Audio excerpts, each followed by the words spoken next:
ہاں میں جانتی ہوں یہ وقت بہت ہی مشکل ہے۔ یوں لگتا ہے جیسے دل دھڑکنیں کوئی اداکاری کر رہی ہوں، سانس چلتے رہنے کا فرض ادا کر رہی ہو، دماغ کسی بوجھ تلے دب کر رہ گیا ہو، جیسے سارے راستے بند دکھائی دے رہے ہوں۔ لیکن آپ ہمیشہ یاد رکھیں، وہ ذات جو آپ کو بلندی سے نیچے لا سکتی ہے وہ آپ کو دوبارہ بلندی پر بھی لے جا سکتی ہے۔ بلند ہونے کے لیے، بلندی پانے کے لیے ایک کے بعد دوسرا درجہ پاس کرنا ہی پڑتا ہے۔ انسان ایک درجہ پاس کر لیتا ہے تو اسے دوسرے بلند درجہ دے دیا جاتا ہے، اسے نیا چانس دے دیا جاتا ہے۔ یہ امتحان، یہ آزمائش میں مبتلا ہونے والے کی مرضی ہے کہ وہ مزید آگے سفر کرنا چاہتا ہے یا نہیں۔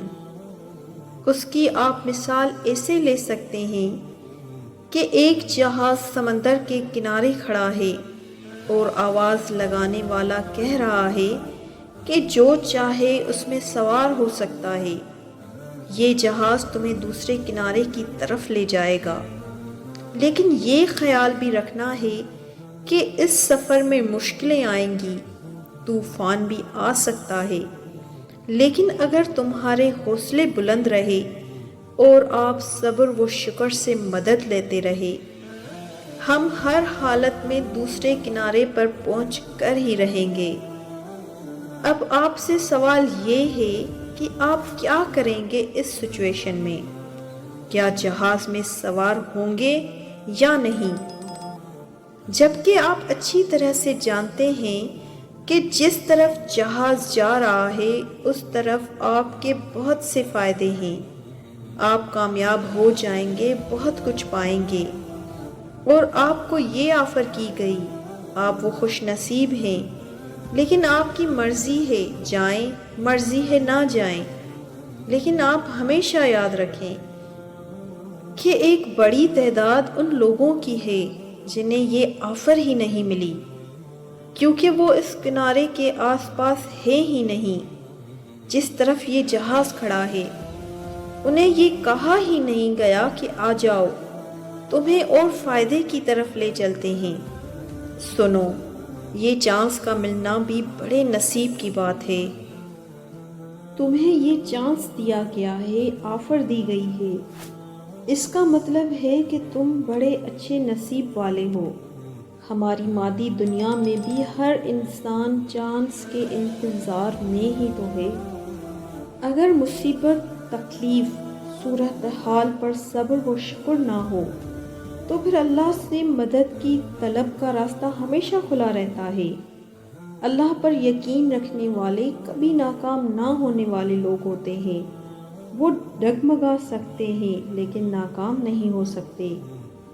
وہ لوگ جو یہ سوچتے ہیں کہ ہماری تو آزمائشیں ہی ختم نہیں ہوتی، وہ یہ سوچ کر دیکھیں کہ ہر آزمائش ایک انعام ہے، ایک اور میڈل اگلی منزل کی طرف۔ انسان تکلیف میں ہو تو روتا ہے، مومن تکلیف میں ہو تو روتا بھی ہے اور دعا بھی مانگتا ہے۔ مومن اور بچے میں عقل اور طلب کا فرق ہے۔ بچے کو لگتا ہے کہ بس وہ رو ہی سکتا ہے، جس میں اس کا اختیار ہے، ایسے ہی بات بنے گی۔ مومن کو یقین ہے کہ صبر، شکر، دعا اور یقین سے ایک نہیں سب باتیں بن جائیں گی۔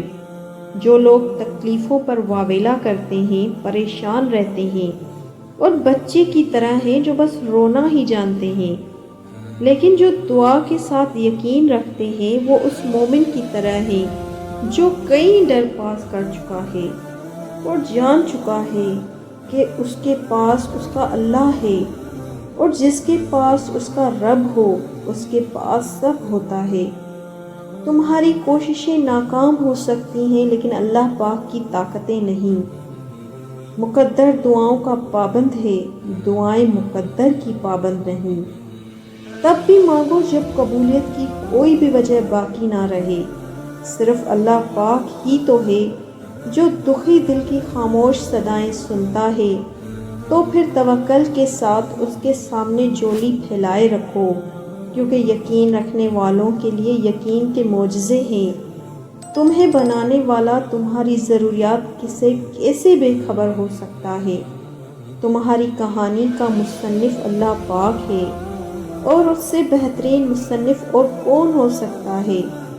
اور یاد رکھو کہ ایمان والے سب سے زیادہ آزمائے جاتے ہیں، اور اس آزمائش کے بعد تم ان دعاؤں کا بھی قبول ہونا دیکھو گے جنہیں تم بلا چکے ہو۔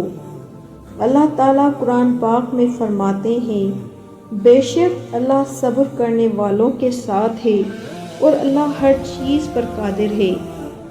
ضروری تو نہیں انسان جو چاہے، جیسا چاہے، جب چاہے اسے ویسا سب ہی سب مل جائے۔